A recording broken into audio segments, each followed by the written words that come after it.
The sun was setting low over the dry hills of New Mexico, staining the land in copper and blood. The wind carried the faint smell of mesquite and dust, whispering through the sagging fences of the Collins ranch. Two brothers, Eli and Jacob Collins, worked until their hands cracked and their backs screamed, trying to squeeze a living out of the stubborn earth. Their ranch was small, barely enough to feed their 2 horses and a handful of cattle. Yet, for all their poverty, there was something in their eyes that said they still believed in goodness, a belief beaten but not broken by the world's cruelty. It was the spring of 1878, and the frontier was wild, cruel to those who were weak, merciless to those who were kind. The Collins brothers were both. Their father had died fighting cholera, their mother from a bad winter. Since then, it had been just the 2 of them in the land. They didn't have much, but they had each other, and that seemed enough. One blistering afternoon, as Eli rode out to check the water troughs, he saw something strange near the dry creek bed, a trail of smoke, thin and trembling against the sky. He nudged his horse closer, squinting. That's when he saw her, a young Apache girl, no more than 15, lying face down in the dust, her arm badly wounded, her clothes torn. For a moment, Eli froze. Helping her could mean death. The nearby towns were at war with Apache tribes, and any man caught aiding one was branded a traitor. But Eli couldn't just ride away. "Jacob!" he shouted, galloping back toward the ranch. Within minutes, the brothers carried the girl into their cabin. Her fever burned high, her breath shallow. The bullet wound in her shoulder looked days old. "She's just a kid," Jacob muttered, cleaning the blood from her skin. "If the marshals find out we've got her here, they'll hang us both." Eli's voice was firm but soft. "Then we won't let them find out." For days they tended her, using the last of their whiskey to clean the wound, the last of their sugar to make medicine go down easier. She barely spoke, except to whisper her name, Nayeli. Her dark eyes were wary but curious, and as the days passed, trust began to flicker between them like a candle trying to stay lit against the wind. They learned that her village had been raided, her family gone, her people scattered. She had been running for days. Jacob taught her how to bandage her arm, and Eli showed her how to saddle a horse. Sometimes they laughed, quietly, as though afraid the world would punish them for it. For the first time in months, the old cabin felt like a home again. But the peace couldn't last. One morning, dust rose on the horizon, riders. 6 of them, the sheriff's men. "They're coming here," Jacob said, peering through the window. Eli's heart sank. He looked at Nayeli, still weak but standing. "We'll hide you in the root cellar. Don't make a sound, no matter what happens." When the riders reached the house, the sheriff dismounted, spitting into the dirt. "Afternoon, boys," he said, eyes sharp. "We're tracking a runaway Apache girl. Heard she was seen near these parts." Eli forced a calm smile. "Ain't seen anyone, Sheriff. Just us and the cattle." The sheriff's gaze drifted toward the house. "Mind if we look around?"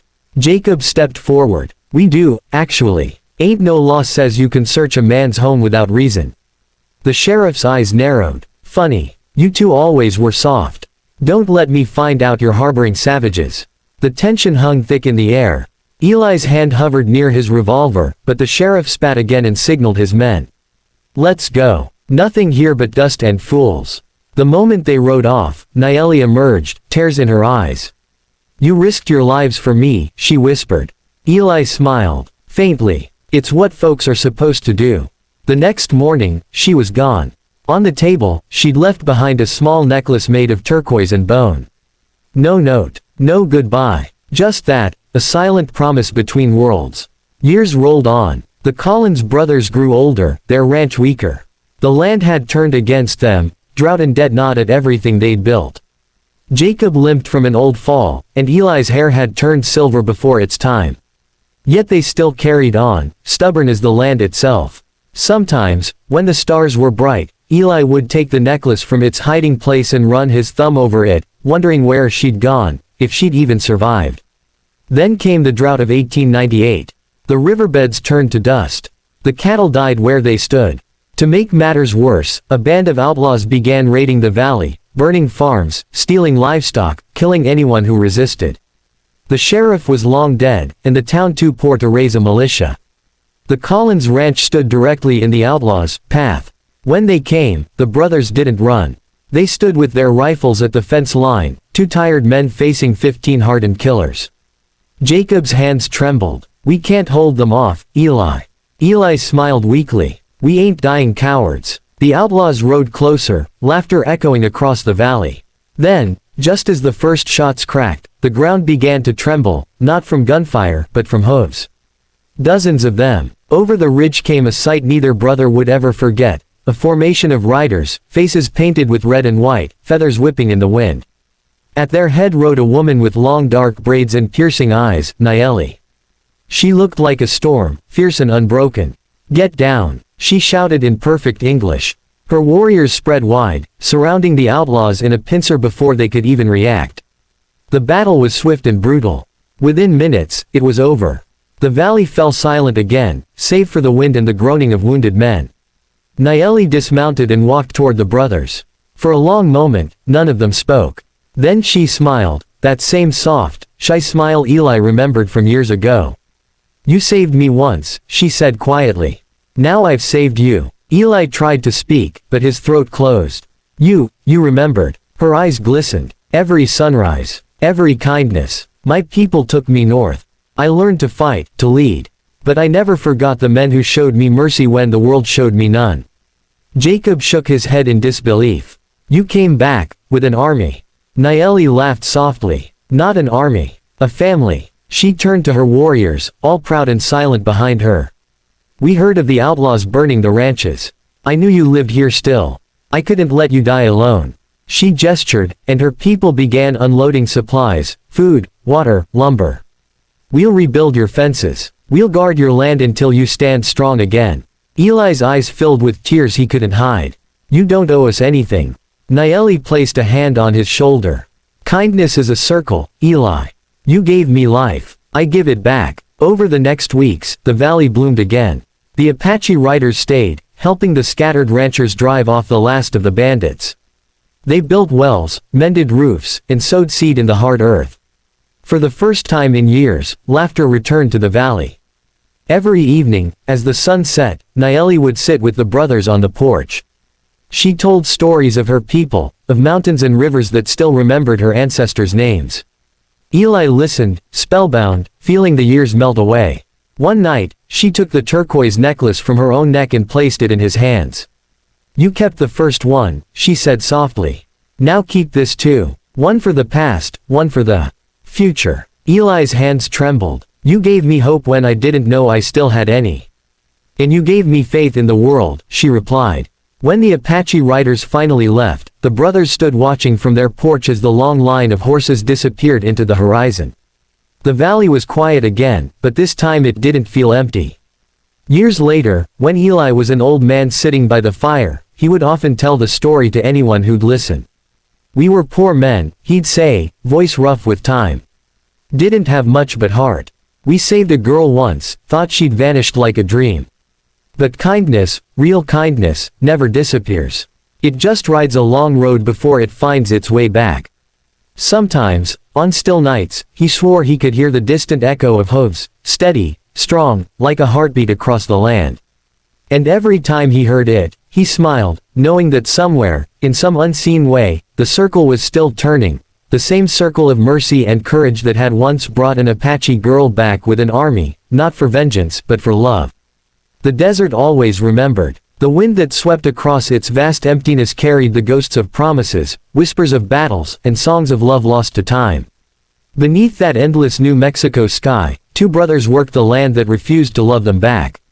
Eli and Jacob Collins were ranchers, or tried to be. Their ranch was small, a broken patch of earth more dust than grass, its fences leaning like tired old men.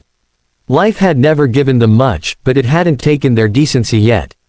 They were poor, yes, poor in money, but not in heart.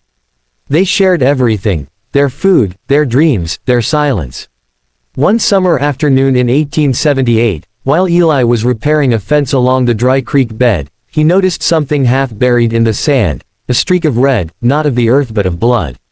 He dismounted, his boots sinking into the soft dust. That's when he saw her, a girl, no more than 15, lying motionless. Her clothes were torn, her face smeared with dirt and blood, and an arrow was snapped near her shoulder. For a moment, Eli stood frozen. She was Apache. That alone could mean death for both brothers. The territory was burning with hatred, the soldiers were hunting her kind. Anyone caught helping would be branded a traitor. But Eli saw only a dying child. He lifted her gently, whispering, "You'll be all right, little one," though he wasn't sure it was true. He carried her to his horse and galloped back to the ranch. Jacob nearly dropped his hammer when he saw them. "Good Lord, Eli, what have you done?" "She's hurt," Eli said. "Shot through. She won't make it through the night unless we help." Jacob's face twisted in fear. "If the marshal finds her here, then he can hang me first," Eli cut in, his voice sharp as a whip. "We ain't leaving her to die." That was that. They laid her on their mother's old bed, cleaned her wound, and prayed their whiskey would kill the infection before it killed her. She woke in fits of pain, her dark eyes darting with fear, but Eli spoke softly to her in the only Apache words he knew, "Peace, sister." Her name was Nayeli. For days, they nursed her.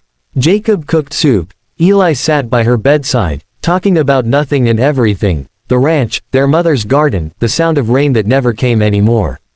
Slowly, she began to heal. When she could finally stand, she wandered the yard barefoot, touching everything like it was new, the old fence post, the well, even the horses. She smiled shyly, and when she did, the brothers forgot for a moment how empty their lives had been. But word travels fast in a dry land. One morning, dust appeared on the horizon, riders. The sheriff and his men. "They're coming," Jacob hissed, gripping his rifle. Eli looked toward the girl, who froze like a cornered deer. "Go to the root cellar," he whispered. "Don't make a sound." The sheriff dismounted, boots thudding against the porch. "Afternoon, boys," he said. "You seen any Apaches around?" A young girl escaped a raid near the ridge. Eli met his eyes calmly. "Ain't seen a soul." The sheriff's gaze was cold and hard. "You sure? Folks say you two got soft hearts." Jacob stepped forward. "We got nothing here but dust and sweat. You're welcome to search, if you got a warrant." The sheriff sneered. "Keep your mouth shut, Jacob, before I shut it for you." Eli's jaw tightened, but he said nothing. After a long silence, the sheriff spat in the dirt. "If I find out you're lying, I'll hang the both of you." No trial. When the riders finally left, Nayeli came out trembling. "You could have died," she whispered. Eli smiled faintly. "So could you. Guess that makes us even." The next morning, she was gone. On the table lay a small bundle wrapped in deerskin, a turquoise necklace, a symbol of gratitude. No note. Just silence. Years passed like wind through dry grass. The Collins brothers aged, their hands calloused from endless work. The ranch gave less each year, the earth harder, the sky meaner. Jacob's hair turned white, Eli's shoulders stooped. Still, when the nights grew quiet, Eli would take the turquoise necklace from its box and hold it by the firelight, remembering the girl's quiet smile and the warmth she'd brought to their lonely world. Sometimes, when the wind was soft, he thought he could still hear her voice whisper through the cottonwoods. Time kept moving, until 20 years had gone by. By then, Eli was nearly 60, Jacob not far behind. Their ranch was barely hanging on. They had no children, no wives, no one to carry their name. But still, they refused to leave. "The land remembers who loves it," Eli always said. "Even when it don't love you back." Then one autumn morning, a wagon appeared on the horizon, not lawmen this time, but soldiers. Union men, wearing blue. Behind them rode a tall woman in a tan coat, her hair braided long and dark, streaked with silver beads. When she saw the brothers, she dismounted and walked toward them with a grace that made the years seem to fold away. Eli squinted. "Ma'am, can I help you?" She smiled, and in that smile, he saw her, the same girl he'd once pulled from the dust. "Nayeli," he whispered. She nodded slowly. "You remember me?" Jacob's eyes widened, his voice trembling. "I'll be damned." Nayeli laughed softly, though her eyes glistened. "No, Jacob. You'll be blessed." She told them her story by the fire that night. After she'd fled, her tribe had taken her north. She'd learned to speak English, to trade, to heal. During the wars, she'd served as a guide for soldiers, saving lives on both sides. "I saw too much hatred," she said quietly. "But I remembered two men who showed me something different. You taught me that kindness doesn't ask who you are, it just gives." The soldiers she brought weren't an army. They were her friends, the people she'd helped along the way. She'd told them about two poor brothers who saved her life when they had nothing to give. Together, they had come to repay that kindness. Over the following weeks, they rebuilt the ranch, new fences, fresh wells, strong roofs. The fields were plowed again, and for the first time in decades, green began to return to the valley. One evening, Nayeli sat with Eli on the porch, watching the sun melt behind the hills. "I never forgot you," she said softly. "Every kindness I gave after that day came from what you taught me. You gave me life when the world wanted to take it." Eli swallowed hard, his weathered hands clasped together. "We didn't do nothing special." She turned to him. "You did everything." She reached into her pocket and handed him something small, a locket carved from silver and turquoise. Inside was a tiny drawing of three figures, two men, one young girl, standing before a wooden cabin beneath the desert sun. "I had this made years ago," she said, "to remind me where my second life began." Eli's eyes filled with tears. "You came back to us," he murmured. Nayeli smiled. "I came home." As the weeks passed, the valley grew full again, not just with grass and cattle, but with laughter. Travelers stopped to trade, families came to settle nearby. People said the land had been cursed before, but somehow it had come alive again. Some whispered it was because of the woman who rode with the soldiers, the one who carried peace where there had been pain. When the soldiers finally departed, Nayeli stayed behind for a few days more. On her last morning, she walked to the small cemetery behind the ranch, where the brothers' parents rested. Eli followed her quietly. She knelt and placed her hand on the old wooden crosses. "They raised good men," she said softly. Eli nodded. "We tried." When she stood, she turned to him, her eyes shining in the morning light. "You saved me when I was no one. Because of you, I learned that even in the harshest land, there can be mercy. That's what I've carried all these years." Then she stepped closer and pressed her forehead to his, as was her people's way of saying thank you. "You gave me life," she whispered. "Now, I leave you with peace." And with that, she rode away, not into battle, not into war, but into the sunrise, her silhouette glowing gold against the desert sky. Years later, after Jacob passed, old Eli still sat on that same porch every evening, the turquoise locket in his hand. When people asked him about the woman who'd come to rebuild his ranch, he would smile and say only, "An angel once walked through this dust. We just happened to be standing in her way." On his last night alive, he fell asleep in his chair under the stars, the necklace resting on his chest. The wind was soft, carrying the scent of rain, rare and gentle. And as the first drops fell on the earth, it felt as though the land itself was remembering, too, the kindness that had once bloomed there and never truly died. Because kindness, like the desert wind, never disappears. It only travels, from one soul to another, until the whole world remembers.